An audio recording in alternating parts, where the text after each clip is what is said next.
Amos 9:27. 1, 2, 3.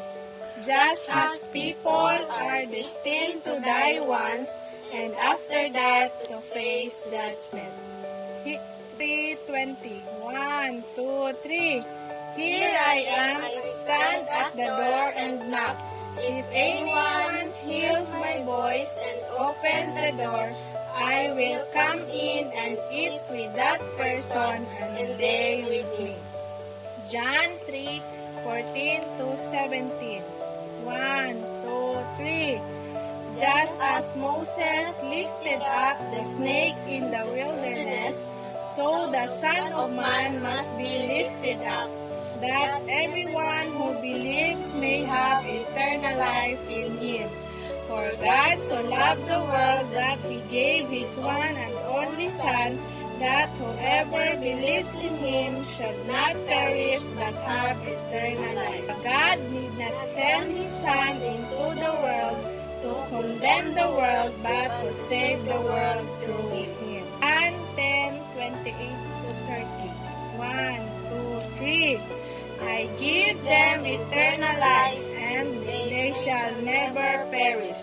No one will snatch them out of my hands. My Father who has given them, and they will never perish. No one will snatch them out of my Father's hands. I and the Father are one.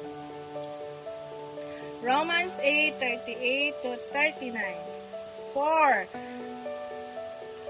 I am convinced that neither death, nor life, nor angels, nor demons, neither the present, nor the future, nor any powers, neither height, nor depth, nor anything else in all creation will be able to separate us from the love of God, that is Christ Jesus our Lord. Isaiah 53:1-6. 1, 2, 3.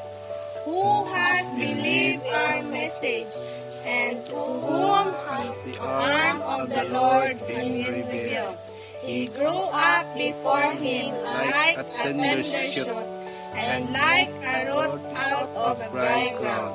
He had no beauty or majesty to attract us to him, nothing in his appearance that we should desire him. He was despised and rejected by mankind, a man of suffering and familiar with pain. Like one from whom people hide their faces, he was despised, and we held him in low esteem. Surely he took up our pain and bore our sufferings. Yet we consider him punished by God, stricken by him, and afflicted. But he was pierced for our transgressions, he was crushed for our iniquities. The punishment that brought us peace was on him, and by his wounds we are healed.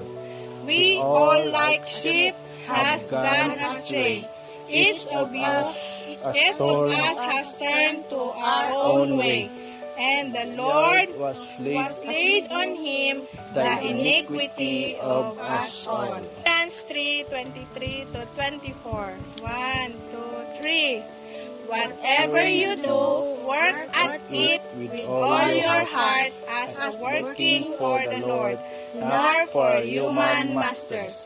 Since you know that you will receive an inheritance from the Lord as a reward, it is the Lord Christ you are serving. Peter 5:5-6. 1, 2, 3. In the same way, you who are younger, submit yourselves to your elders. All of you clothe yourselves with humility towards one another, because God opposes the proud, but shows favor to the humble. Humble yourselves, therefore, under God's mighty hand, that we may lift you up in due time. Amen. Amen.